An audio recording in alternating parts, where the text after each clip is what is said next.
తాకట్లో ఉన్న మీ బంగారాన్ని విడిపించి ఆ రోజు ఆన్లైన్ రేటుకి కొంటాం. Sharma gold company. నమస్కారం, వెల్కమ్ టు సుమన్ టీవీ. నేను గీతాంజలి. ప్రస్తుతం మనతో పాటు శ్రీచక్రపీఠం వ్యవస్థాపకులు, ప్రముఖ జ్యోతిష్యులు డాక్టర్ ప్రదీప్ జోషి గురుగారు ఉన్నారు. వారితో మాట్లాడదాం. గురుగారు నమస్కారం అండి. శ్రీమాత్రే. త్వరలో షష్టగ్రహ కూటమి రాబోతుందని విన్నాము. దానివల్ల ప్రభావాలు అసలు ఎలా ఉంటాయి? ఎవరిపైన ఎక్కువ ప్రభావం ఉంటుంది? ప్రపంచ వ్యాప్తంగా ఉంటుందా, లేకుంటే కేవలం ఇన్ని దేశాలు మాత్రమే అని ఉంటుందా? అందులో వ్యక్తుల పరంగాన, వాళ్ళ జాతకాల పరంగాన ఎలా ఉండబోతోంది ఎఫెక్ట్? శ్రీ గురుభ్యో నమః. శ్రీమాత్రే నమః. ప్రపంచము ఎప్పుడు కూడా మార్పుకి గురి అవుతూ ఉంటుంది. మార్పు అయ్యేదే ప్రపంచం. సో ఒక్కొక్క సిచ్యువేషన్లో ఒక్కొక్క రూలర్ వస్తాడు, ఒక్కొక్క మార్పుకి ఒకళ్ళు సిద్ధమవుతారు. ఇది బాగా గుర్తుపెట్టుకోండి. ఓకే. హిట్లర్ వచ్చాడు, మార్పు వచ్చింది.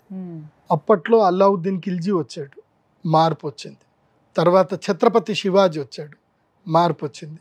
హిట్లర్ పోయిన తర్వాత మళ్ళీ ఇంకా వేరే వేళ్ళే, ఇప్పుడు తీవ్రవాదులు కొంతమంది వచ్చారు, కొంతమంది ప్రజానాయకులు వచ్చారు. ప్రపంచం లోపల ఎప్పుడో ఒక గొప్పోళ్ళు ఎవరో పుడతారు. అంటే గొప్పోళ్ళు అంటే అర్థం ఏంటంటే ఒక వ్యక్తిత్వం కలిగినటువంటి నాయకులు పుడతారు. వాళ్ళ ప్రపంచానికి హాని చేసేవాళ్ళు పుడతారు, ప్రపంచానికి మేలు చేసేవాళ్ళు పుడతారు. ఇప్పుడు హిట్లర్ వచ్చాడు, పుట్టాడు.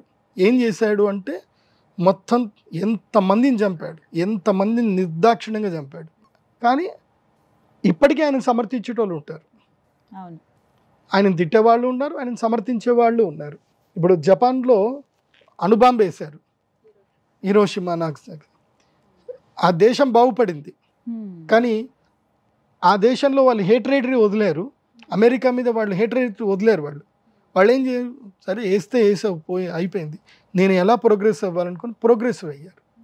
So the way of receiving అనేది వరల్డ్లో మారుతూ ఉంటుంది. ఇప్పుడు జపాన్ వరల్డ్ లార్జెస్ట్ ఎకనామిక్ కంట్రీగా ఎదిగింది. ఇప్పుడు షష్టగ్రహ కూటమి రాబోతుంది.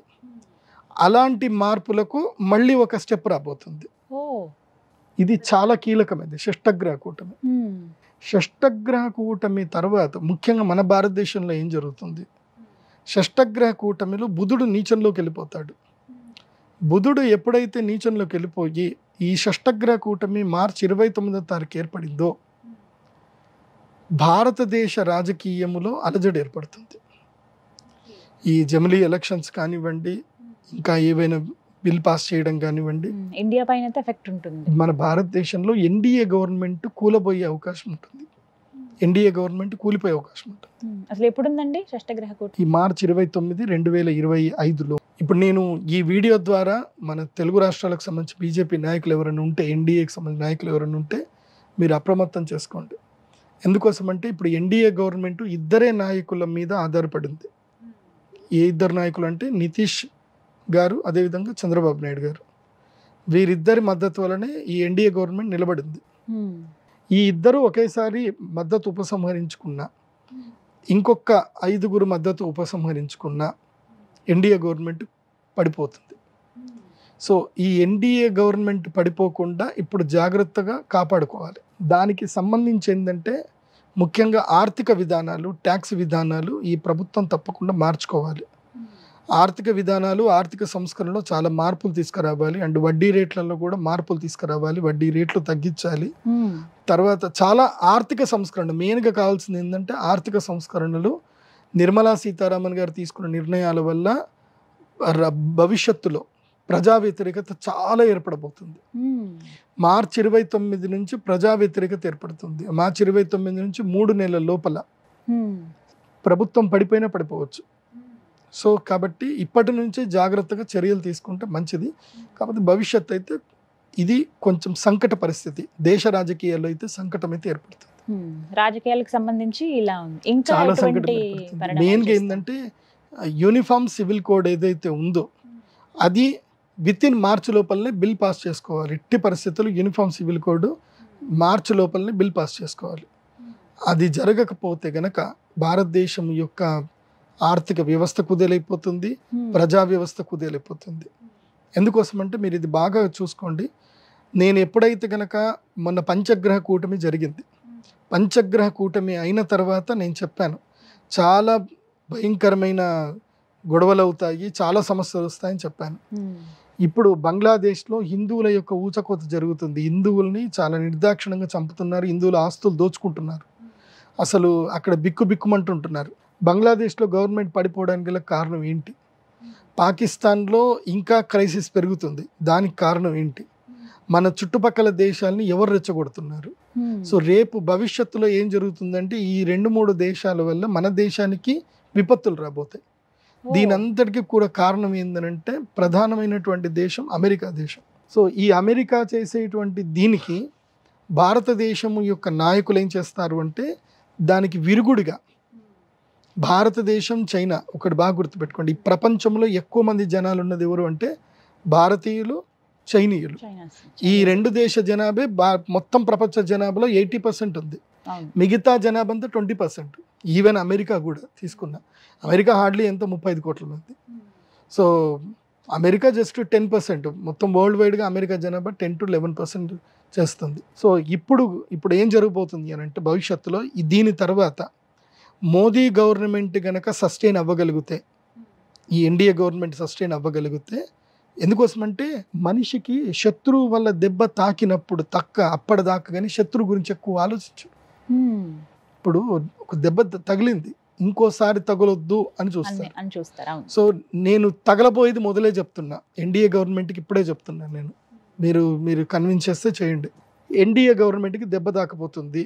ఎందుకోసమంటే మోదీ గారి యొక్క ప్లాన్ ఏంటిది అని అంటే భవిష్యత్తులో చైనా, రష్యా మరియు భారతదేశం. చైనా మనకి ఇప్పటిదాకా శత్రుదేశంగా మార్చబడింది, చైనా మనకి మిత్రదేశం అయిపోయింది అనుకోండి. 70% of financial economics, 70% of transactions అన్నీ కూడా చైనా భారతదేశం మధ్యలోనే ఉంటాయి. ఎందుకోసమంటే ప్రపంచవ్యాప్తంగా మ్యానుఫ్యాక్చరింగ్ యూనిట్స్ అని ఎక్కడ ఉన్నాయంటే చైనాలోనే ఉన్నాయి. కానీ ఆ అవకాశం ఉందా అంటే మిత్రదేశం అయ్యే అవకాశం? అదే కదా, అదే మార్పు. షష్టగ్రహ కూటమి అంటే అది. షష్టగ్రహ కూటమి తర్వాత ఏం జరుగుతుంది అని అంటే యుఎస్ డాలర్ని బైకాట్ చేస్తారు. యుఎస్ డాలర్ని బైకాట్ చేయడం జరుగుతుంది. ఎందుకోసమంటే ఇప్పుడు వరల్డ్ వైడ్గా యుఎస్ డాలర్ యొక్క శాసనం జరుగుతుంది. సో ఈ శాసనం వల్ల ఏం జరుగుతుందంటే కొన్ని దేశాల యొక్క ఆర్థిక వ్యవస్థలు పడిపోతున్నాయి. ఆ దేశంలో ఎన్ని వనరులు ఉన్నా సరే ఈ యుఎస్ డాలర్ అనేది ఒక్కటి మాత్రమే ఆ దేశాలన్నీ పడేస్తుంది. ఎందుకోసమంటే మనకి ఎక్స్పోర్ట్, మనకి విదేశీ మారక నిల్వలు మన దగ్గర ఉండాలి అని అంటారు. సో ఇప్పుడు ఏం జరుగుతుంది, భారతదేశం యొక్క రూపీ వాల్యూ పడిపోతుంది. ఇది చాలా మందికి అర్థం అవ్వట్లే. ఆర్థిక వ్యవస్థలో రూపీ వాల్యూ పడిపోతుంది. మనం అందరం బాగానే ఉన్నాం, రూపీ వాల్యూ ఎందుకు పడిపోతుంది? డాలర్ వాల్యూ పెరుగుతుంది కాబట్టి. సో డాలర్ వాల్యూ పెరుగుతుంది అని అంటే వాళ్ళు పెంచడానికి వాళ్ళు ఏం చేస్తున్నారు అంటే ఈ దిక్కుమాల పనులని చేస్తారు వీళ్ళు. ప్రపంచవ్యాప్తంగా రాజకీయాలు నడిపించేది అమెరికా. సో దీనికి చెక్ పెట్టడానికి చైనా, రష్యా, భారతదేశం 3 కలుస్తాయి. కలిపి మొత్తం కూడా డాలర్ని మొత్తం ఇది చేసేసి వీళ్ళు ఒక ఇంటర్నల్ ట్రాన్సాక్షన్ చేయడానికి ఒక సరికొత్త ఆర్థిక వ్యవస్థ, సరికొత్త ఒక డాలరు, సరికొత్త ఒక రూపాయి అనేది బయటకు వస్తుంది ఇంకా. సో దీనివల్ల ఏం జరుగుతుందంటే టోటల్గా ప్రపంచ దేశాలన్నీ మొత్తం ఇదైపోతాయి. ఏ దేశాలు అయితే కనుక మనల్ని దోచుకొని, ఇప్పుడు బ్రిటన్ కానివ్వండి, తర్వాత వేరే జర్మన్ కానివ్వండి, లేదంటే యుఏఈ కానివ్వండి, అమెరికా కానివ్వండి, ఇవన్నీ కూడా డాలర్ బేస్ మీదనే వాళ్ళ యొక్క ఆర్థిక వ్యవస్థలు బలంగా ఉన్నాయి. వాళ్ళ దగ్గర ఏమీ లేవు, వనరులు లేవు. ఇప్పుడు మీరు జర్మనీ వెళ్ళారనుకోండి, జర్మనీలో మీకు భూమిలో పండే వస్తువు తప్ప భూమి బయట పండే వస్తువులు ఉండవు, అక్కడ పంటలు ఉండవు. అలాంటి దేశంకి మన కరెన్సీకి చూస్తే కరెన్సీ ఎక్కువ విలువ. ఎందుకు ఈ విలువ ఎక్కడి నుంచి వస్తుంది అనేది కరెక్ట్గా మారిపోతుంది. 2025 బాగా గుర్తుపెట్టుకోండి, 2025 సంవత్సరం షష్టగ్రహ కూటమి తర్వాత ప్రపంచ ఆర్థిక విధానాలన్నీ మారిపోతాయి. వెంటనే ఎఫెక్ట్ ఉంటుందా అండి? కొంచెం స్టార్ట్ అవుతుంది, అక్కడి నుంచి బిగినింగ్ అవుతుంది. సో ఎప్పుడైతే ఈ ఆర్థిక విధానాల మీద ఆలోచన స్టార్ట్ అయిందో, రష్యా, చైనా, భారతదేశం ఎప్పుడైతే కలిసిపోయాయో ఇంకా వెంటనే దాడులు స్టార్ట్ అవుతాయి ఇంకా. సో మూడో ప్రపంచ యుద్ధం అంటారు కదా, దానికి నాంది కూడా స్టార్ట్ అవుతుంది. 2025లో స్టార్ట్ అవుతుంది, 2028కి పీక్ వెళ్ళిపోతుంది. 28. సో చెప్తున్నా కదా, ఇప్పుడు మహాభారత కాలంలో జరిగినటువంటి సంఘటన ఇప్పుడు జరుగుతుంది, అప్పటి గ్రహస్థితి ఇప్పుడు జరుగుతుంది, మార్పుకు స్టార్ట్ అవుతుంది, చేంజెస్ స్టార్ట్ అవుతాయి. సో ఇక్కడ నుంచి వరల్డ్ వార్కి సంబంధించిన ఇవి స్టార్ట్ అవుతాయి ఇంకా. సో ఇప్పుడు అమెరికా తీసుకునే నిర్ణయాలే చాలా కీలకమైనవి అవుతాయి. సో అమెరికా ఒరిజినాలిటీ ఏదైతే బయటపడుతుంది, అంటే వాళ్ళ యొక్క కుళ్ళు రాజకీయాలు ఏవైతే అన్ని దేశాలన్నిటి మేము శాసించాలి, మేము తొక్కి పెట్టాలన్న ఏదైతే ఉంటుందో అది ఈ సంవత్సరంలో మెల్లిగా బయటపడుతుంది. ఆల్రెడీ దానికి సంబంధించిన సిమ్టమ్స్ కూడా స్టార్ట్ అయ్యాయి. షష్టగ్రహ కూటమి అయిన తర్వాత ఈ గవర్నమెంట్ స్టెబిలిటీ అవ్వాలి. అందుకే ఈ ప్లాన్ ఉంది కాబట్టే ఈ గవర్నమెంట్ని పడగొట్టడానికి అమెరికా దేశం ప్లాన్ చేస్తుంది. సో నిజమైనటువంటి భారతదేశానికి సంబంధించిన దేశభక్తులు గనక ఎంపీలు ఉంటే, వాళ్ళకి దేశభక్తి గనక ఉంటే గనక ఈ దేశాన్ని కాపాడడానికి ఉంటారు, లేదు అంటే పోతారు. సో అందుకే బుధుడు నీచంలో పడుతున్నాడు. షష్టగ్రహ కూటమిలో బుధుడు ఎప్పుడైతే నీచంలో పడతాడో, బుధుడు నీచంలో పడ్డప్పుడు షష్టగ్రహ కూటమి అయ్యి సూర్యగ్రహణం ఏర్పడుతుందో అప్పుడు నమ్మక ద్రోహాలు జరుగుతాయి, భయంకరమైన వైరుధ్యం ఏర్పడుతుంది. అన్నీ చెడే ఉన్నాయండి. మంచి ఏమైనా జరుగుతుందా? మంచి జరిగే ముందే చెడు జరుగుతుంది. ఆ చెడుని గనక మనం ఎదుర్కోగలుగుతాం. పరీక్ష ఉంటుంది కదా, ప్రతి ఒక్కరికి ఒక ఎగ్జామ్ ఉంటుంది. ఇప్పుడు ఈ ఎన్డీఏ గవర్నమెంట్కి ఇది పరీక్షాకాలం. ఇది ఇప్పుడు ఎన్డీఏ గవర్నమెంట్ కనుక నిలబడే యూనిఫామ్ సివిల్ కోడ్ చేసుకొని ఇంకా ఎంపీల మద్దతు కూడా పెట్టుకొని గట్టిగా ఉండగలిగితే ఈ గవర్నమెంట్ స్టేబుల్గా ఉంటుంది. ఈ గవర్నమెంట్ స్టేబుల్గా ఉంటే నేను చెప్పిన ప్లాను వాళ్ళు ఏదైతే చేస్తారో అది ఇంప్లిమెంట్ అయ్యి 2025 సంవత్సరం మార్పుకు వస్తుంది. చూద్దాం త్వరలో ఏం జరగబోతుంది అనేది. గురుగారు నమస్తే అండి. శ్రీమాత్రి.